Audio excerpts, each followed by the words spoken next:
Para pendengar yang budiman, cinta sejati yang abadi. Seorang kepala rumah tangga, ketika ia mencintai istrinya, ketika ia menyayangi istrinya, ketika ia mencintai anak-anaknya, bukan berarti hanya memberikan kepada mereka kebutuhan-kebutuhan yang sifatnya duniawi semata, kebutuhan-kebutuhan yang sifatnya material semata, bukan. Jadi kecintaan yang hakiki, kecintaan yang abadi seorang suami kepada keluarganya adalah bagaimana cara mereka mengajak istri, mengajak anak-anaknya masuk ke dalam surga Allah Subhanahu wa ta'ala. Inilah yang paling penting. Di bukti kecintaan yang paling penting adalah membimbing mereka, membimbing istri dan anak-anaknya dalam permasalahan-permasalahan agama. Dalam permasalahan-permasalahan agama. Para pendengar yang budiman, kalau seorang suami sudah memenuhi kebutuhan-kebutuhan bersifat fisik, kebutuhan-kebutuhan yang bersifat jasmani, ini merupakan perbuatan yang baik. Ini merupakan perbuatan yang bagus. Istrinya pengen baju yang indah, pengen baju yang menarik, kemudian suami membelikannya. Ini suatu hal yang bagus. Istrinya pengen rumah, sementara suaminya ketika itu sudah memiliki uang, kebetulan masih ngontrak, kemudian suaminya berusaha semaksimal mungkin, seoptimal mungkin. Suami memenuhi kebutuhan istri berupa membeli rumah. Kemudian istrinya menginginkan anak-anaknya sekolah menurut pilihan istri misalkan. Suaminya memberikan kebutuhannya. Ya. Para pendengar yang budiman, ingat, wahai para suami, ketika Anda memberikan kebutuhan kepada istri Anda dan anak-anak Anda, maka hendaknya hanya terbatas pada kebutuhan yang sifatnya duniawi semata. Ada kebutuhan yang sangat-sangat dibutuhkan oleh mereka, oleh seorang istri dan anak-anak, yang lebih penting dari makan, yang lebih penting dari minum, yang lebih penting dari rumah, yang lebih penting dari segalanya. Apa itu? Kebutuhan yang sifatnya ruhani. Ingat, kebutuhan yang sifatnya rohani. Jadi terkadang kebutuhan-kebutuhan yang sifatnya rohani ini diabaikan oleh sang suami. Suami mengira sungguhnya ketika tiap hari memberikan uang belanjaan misalkan 20.000, 25.000 atau 50.000 atau 100.000 misalkan, sesuai dengan kebutuhannya masing-masing, cukup, sudah selesai. Ya. Tidak begitu. Kalau kita lihat ayat-ayat Al-Quran dan juga hadis-hadis Rasulullah SAW, maka kita dapati tugas suami diantaranya adalah membimbing istrinya, membimbing anak-anaknya ke surga Allah Subhanahu wa ta'ala. Kita lihat dalam Al-Quran surat At-Tahrim ayat 6. Allah Subhanahu wa ta'ala berfirman, Ya ayyuhallazina amanu ku anfusakum wa ahlikum nara waquduhan nasu wal hijara. Allah berfirman, Ya ayyuhallazina amanu, wahai orang-orang yang beriman, ku anfusakum, jagalah diri kalian, wahlikum, keluarga kalian, nara, dari api neraka. Waquduhan nasu wal hijara, yang bahan bakarnya adalah manusia dan bebatuan. Ali bin Abi Thalib radhiyallahu anhu ketika menafsirkan ayat ini, maka beliau berkata, ajarkanlah kebaikan kepada dirimu dan kepada keluargamu. Hendaknya istri kita, anak-anak kita diajari tauhid yang benar. Bagaimana akidah yang benar? Ya, bagaimana akidah yang benar?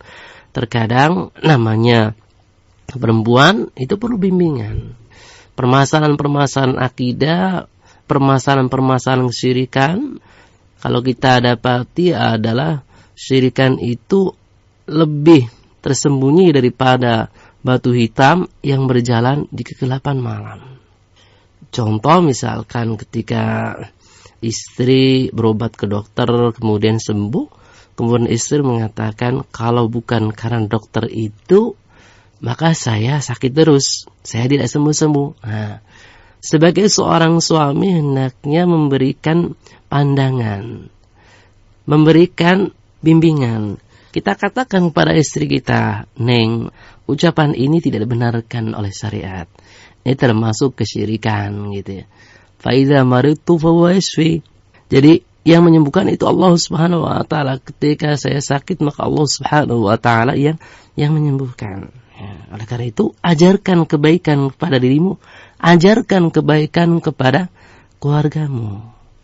Kemudian para pendengar yang budiman, Syekh Abdul Rahman Nasir As-Sa'di ketika menafsirkan ayat ini, beliau berkata, memelihara diri dari api neraka adalah dengan wajibkan bagi diri sendiri untuk melaksanakan perintah Allah Subhanahu wa taala dan menjauhi larangannya, serta bertobat dari semua perbuatan yang menyebabkan kemurkaan dan siksanya.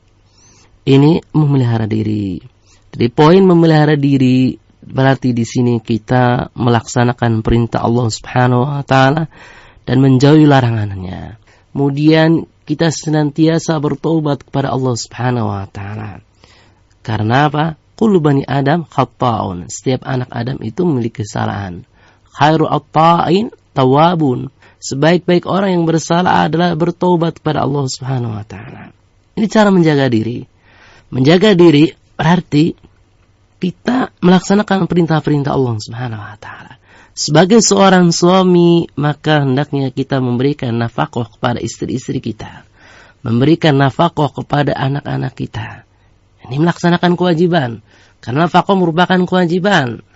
Kemudian kita membimbing istri kita kepada jalan yang benar. Nah, menjauhkan larangannya.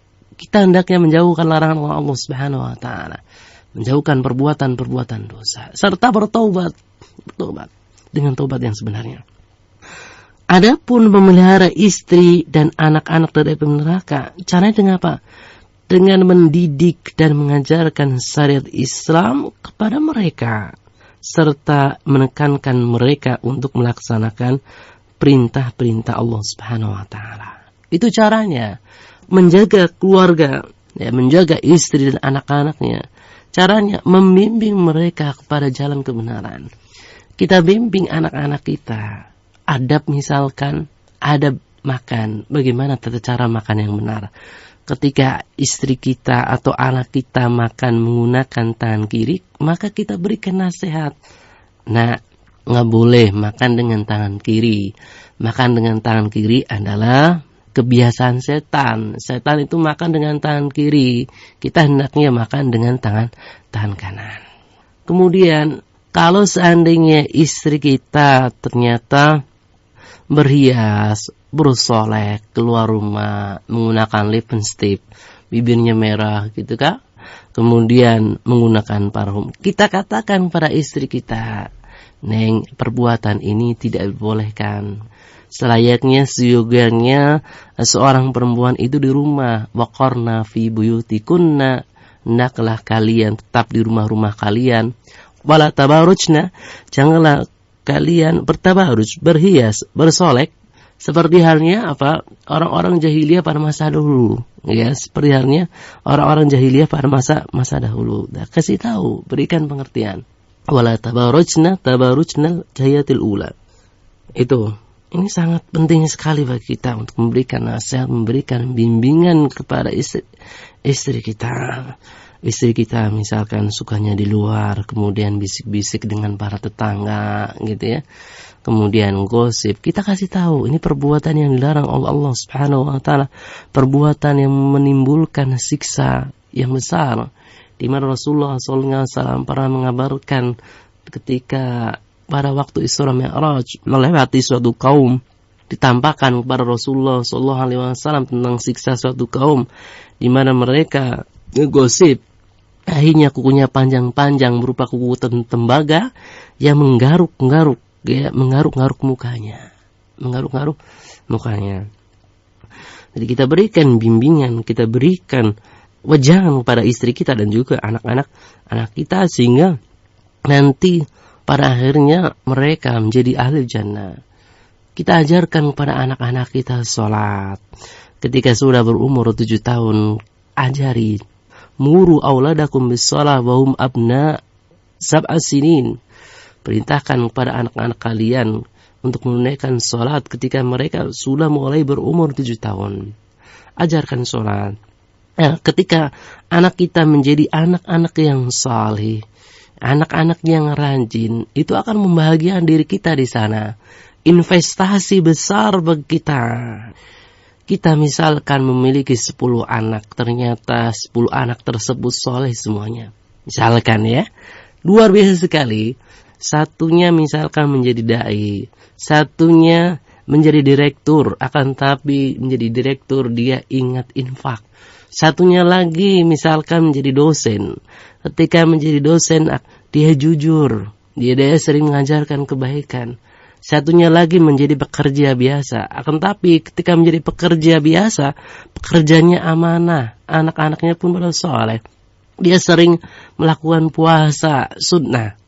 Satunya lagi misalkan penghafal Al-Quran.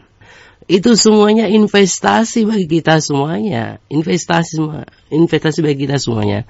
Kenapa demikian? Kata Rasulullah SAW, beliau bersabda, "Idza mata ibnu Adam in qata amaluhu illa min salasin." Camkan ini, perhatikan, ini tadaburi ini. Apabila anak Adam meninggal, maka terputus amalnya. Seorang wafat tidak bisa lagi memproduksi pahala, tidak bisa lagi memperoleh pahala kecuali 3 perkara. Apa 3 perkara itu? Shadaqatin jariyah, sedekah jariyah. Kemudian yang kedua, ilmin yuntafa'u bihi, ilmu yang bermanfaat. Ketika kita memiliki ilmu din, ilmu agama yang baik, ilmu agama yang benar, ilmu agama yang sesuai dengan petunjuk Rasul, kita memiliki anak 10 misalkan, kita ajarkan semua anak itu dengan pengajaran yang baik. Sholat misalkan, bagaimana tata cara sholat yang benar, bagaimana tata cara puasa yang benar. Kemudian ketika kita wafat, anak kita masih mengamalkan, maka kita mendapatkan asar yang baik, pengaruh yang baik. Kita pun mendapatkan pahala sholat dari anak-anak kita. Luar biasa sekali. Yang selanjutnya, waladin sholehin yad'ulah, anak soleh yang mendoakan kedua orang tua. Ketika anak-anak kita menjadi anak yang soleh, maka anak kita mendoakan kita. Ketika kita telah meninggal, maka anak kita mengatakan, Rabbighfirli wali walidayya warhamhuma kama rabbayani shaghira. Perkataan yang sungguh sangat bagus, perkataan yang sungguh sangat menarik. Di kegelapan malam anak kita bangun menunaikan sholat. Kemudian apa yang diucapkan? Yang diucapkan Rabbighfirli wali walidayya warhamhuma kama rabbayani shaghira. Duhai Rabbku, ampunilah aku, ampunilah kedua orang tuaku, sayangilah mereka sebagaimana mereka menyayangi kami ketika kami dalam keadaan kecil. Anak-anak kita ketika sholat senantiasa mendoakan kita, sementara kita berada di sana. Kita berada di alam yang berbeda, memohon ampun untuk dosa-dosa kita. Ini luar biasa sekali. Jadi ini cinta yang hakiki, melahirkan buah yang sangat manis sekali. Buah yang sangat manis sekali. Coba kalau kita bayangkan, kita renungkan, ketika kita hidup di dunia ini, kita berikan kasih sayang anak berupa harta yang banyak. Anak 10, setiap anak berikan mobil semuanya. Setiap anak berikan rumah semuanya. Setiap anak disekolahkan pendidikan yang tinggi semuanya. Akan tapi kita lupa, kita lalai dalam membimbing anak. Apa yang terjadi? Sementara kita kaya raya misalkan. Kita kaya raya. Kita meninggal. Anak tidak ingat kita. Padahal kita sudah cinta sekali kepada mereka. Habis-habisan mengeluarkan harta kita. Kita kerjanya dari pagi sampai malam gitu ya. Untuk anak, cinta untuk anak. Akan tetapi cinta seperti ini bukan cinta yang abadi. Bukan cinta yang hakiki. ketika kita meninggal, nauzubillah min dalik, kita berlindung pada Allah Subhanahu wa taala hal tersebut.